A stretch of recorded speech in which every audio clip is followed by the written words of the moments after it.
دوستانو دلته داسې لیدلی سي ما د یو ملګري مسیجان پټ کړی دي نو هغه چې هر څوک دلته پسې وګرځېږي دلته نه پیدا کېږي. څه وخت چې زه رسرچ پر بټن باندې کلیک وکړم او دلته خپل پټ کوډ ورکړم مثلا 1 2 3 4 5 دغه کوډ ما ورکړی دی نو دغه کس مسیجونه ما ته راولي چې ما پټ کړی دي. اوس چې زه پر دې باندې کلیک وکړم دغه کس مسیجونه ما ته راښکاره کېږي. په واتساپ کې به نن داسې یو سیټینګ در وښیم چې ډېرو خلکو ته به نه وي معلوم. هر څوک په واتساپ کې داسې یو کس لري چې د هغه سره مسیجونه کوي خو دی نه غواړي چې هغه مسیجونه بل څوک وویني. نو په نننۍ ویډیو کې داسې طریقه درته ښیم که چیرې تاسو پر دغه طریقه باندې هغه مسیجونه پټ کړئ نو بیا زه هم نسم پیدا کولی. که څه هم دا طریقه زه درته ښیم خو که چیرې تاسو دا طریقه استعمال کړئ بیا زه هم نسم کولی چې ستاسو په موبایل کې هغه مسیجونه پیدا کړم ځکه دا یو ډېره جالبه طریقه ده.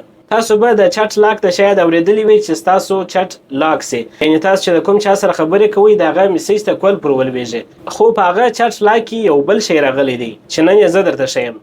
دوستانو څه وخت چې تاسو وغواړئ چې د یو چا میسیجونه کول کړئ نو تاسو به فقط د هغه نفر پر چټ باندې کلیک وکړئ او پر دې پروفایل باندې به کلیک وکړئ.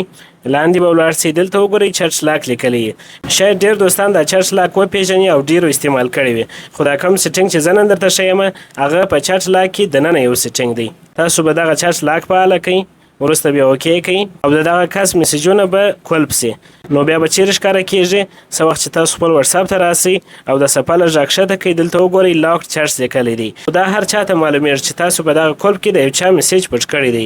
خو زه نن تاسو ته یو داسې طریقه ښیم چې دغه کولپ هم ستاسو په واتساپ کې نه معلومیږي. نو تاسو به هغه کولپ را خلاص کړئ او وروسته به پر درې ټکي باندې کلیک وکړئ. دلته چټ لاک سیټینګ لیکلی دی پر دې باندې به کلیک وکړئ او دغه اپشن وګورئ دا دلته بند دی. دغه اپشن به تاسو فعاله کړئ. دا چې کله تاسو فعاله کړئ دلته وګورئ دلته ما مخکې د 100 عدده کوډ ورکړی دی نو که چیرې تاسو په اول ځل باندې دا ځای راخلاص کړئ ستاسو څخه یو 15 عدده کوډ غواړي نو زه راځم دغه کوډ به زه ورته بدل کړم پر چینج کوډ باندې به کلیک وکړم. دغه وروسته به دلته تاسو خپل پټ کوډ ورکړئ یعنې یو 15 عدده هغه چې هر عدد ورکوئ مثلا زه ورکوم چې 1 2 3 4 5.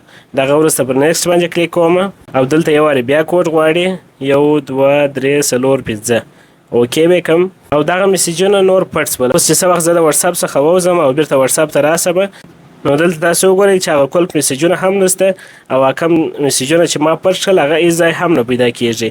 نو دا به بیرته تاسو چیرې پیدا کوئ تاسو به د سرچ پر بټن باندې کلیک وکړئ او دلته به هغه پټ کوډ ولیکئ چې تاسو ورکړی دی مثلا 1 2 3 4 5 ما ورکړی وو نو تاسو د په اتومات ډول به هغه میسیجونه راسي چې کله تاسو پر هغه باندې کلیک وکړئ تاسو کولی شئ دلته خپل ملګري ته میسیجونه وکړئ چې غواړئ چې بیرته یې کولپ کړئ فقط دغه ځای څخه ووځئ نو د دغه کس میسیجونه ستاسو څخه بغیر چې ستاسو دغه پټ کوډ یې زده دی هېڅوک یې هم نشي پیدا کولی. دوستانو د دې رنګه اپډیټ او نوي ویډیوګانو لپاره ویډیو لایک کړئ د خپلو ملګرو سره شریکه کړئ او که پیج ته نوي راغلي یاست پیج در سره فالو کړئ. تر بیا پورې ښه وخت.